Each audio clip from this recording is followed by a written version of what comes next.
नमस्कार मित्रों। Grammar translation method के बाद अब हम आज को पढ़ाएंगे डायरेक्ट मेथड, क्योंकि हमारी टीचिंग मेथड्स चल रहे हैं पेडागोजी ऑफ इंग्लिश के अंतर्गत। हमने कल पढ़ा था ग्रामर ट्रांसलेशन मेथड, आज पढ़ेंगे हम डायरेक्ट मेथड। अब ये डायरेक्ट मेथड कब आया था? 19वीं शताब्दी में आया और इसकी वकालत माइकल रेस्ट ने की थी। डायरेक्ट मेथड क्योंकि नेचुरल वे के साथ, नेचुरल तरीके से, नैसर्गिक तरीके से टारगेट लैंग्वेज को सिखाया जाता है, इसलिए इसको नेचुरल मेथड भी कहा जाता है। डायरेक्ट मेथड में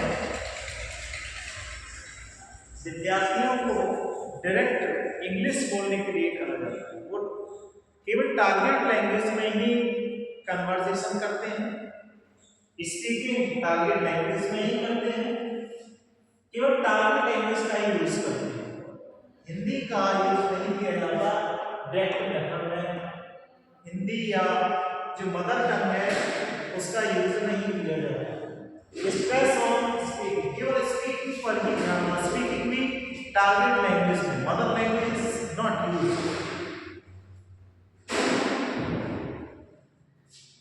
इसकी कुछ विशेषताएं हैं। लेज एम्फेसिस ऑन ओरल अप्रोच, केवल इसमें ओरल अप्रोच पर ध्यान दिया जाता है, बोलने पर, स्पीकिंग पर, फ्लुएंसी ऑफ स्पीच, और इस बात पर ध्यान दिया जाता है कि उनकी जो स्पीकिंग है उसमें फ्लुएंसी होनी चाहिए, स्पीच में फ्लुएंसी होनी चाहिए।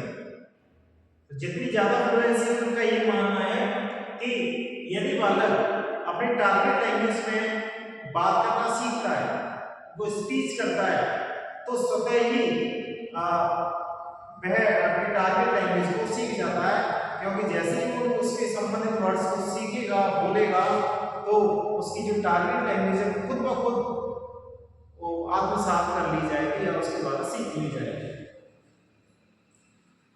अब करेक्ट प्रोनाउंसिएशन, जब वो स्पीच करेंगे, बालक स्पीकिंग करेंगे अपने टारगेट लैंग्वेज में, तो उनका जो प्रोनाउंसिएशन भी करेक्ट होगा। उनका जो प्रोनाउंसिएशन होगा वो करेक्ट प्रोनाउंसिएशन होगा, क्योंकि इसकी कैरेक्टरिस्टिक वो है एब्सोल्यूट टू हियर एक्यूरेटली, क्योंकि अपनी मदर टंग का यूज नहीं करना है, मदर टंग का यूज नहीं करना है, केवल टारगेट लैंग्वेज का ही यूज करना है। तो बालक एक्यूरेटली बोले हुए वर्ड्स को सीखता है, एक्यूरेटली ध्यान देता है वो कि सामने वाला जो व्यक्ति बोल रहा है किसी भी टारगेट लैंग्वेज को, तो वो कैसे वर्ड्स का, किस प्रोनाउंसिएशन का यूज कर रहा है। तो कोई भी टीचर या आपस में कन्वर्सेशन बालक कर रहे हैं इंग्लिश में, या टारगेट लैंग्वेज कह सकते हैं, किसी भी टारगेट लैंग्वेज कोई भी हो सकती है, तो उसमें कर रहे हैं तो एक्यूरेटली वो सुनने का प्रयास करेंगे प्रोनाउंसिएशन क्या है, तो बालक प्रोनाउंसिएशन करना भी सीख जाएगा।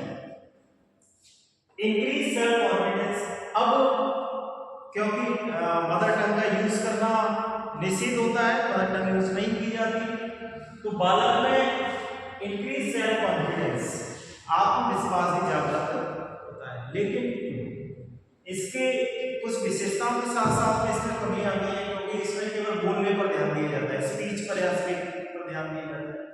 तो इसमें रीडिंग और राइटिंग गौड़ रह जाता है, रीडिंग राइटिंग की तरफ ध्यान नहीं दिया जाता, केवल बोलने पर बस फ्लुएंसी बढ़ाइए, फ्लुएंसी आनी चाहिए बोलने में, समझ नहीं पड़ता। जब भी रीडिंग और राइटिंग पर भी ध्यान देना आवश्यक होता है, क्योंकि बालक का जो भाषाई विकास होगा वो तभी संभव हो सकता है जब उसमें पढ़ने और लिखने की योग्यता भी हो।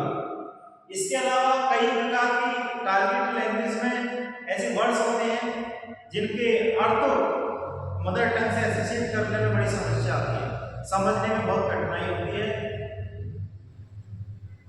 अधिक रस जिस क्लासरूम में होता है, अधिक स्टूडेंट के लिए ये विधि है वो प्रभावी नहीं मानी जाती है। फिर इसके अलावा इसके लिए टीचिंग एड्स की भी अत्यधिक आवश्यकता पड़ती है और ये अधिक खर्चीली होती है क्योंकि टीचिंग एड्स भी काफ़ी महंगे आते हैं।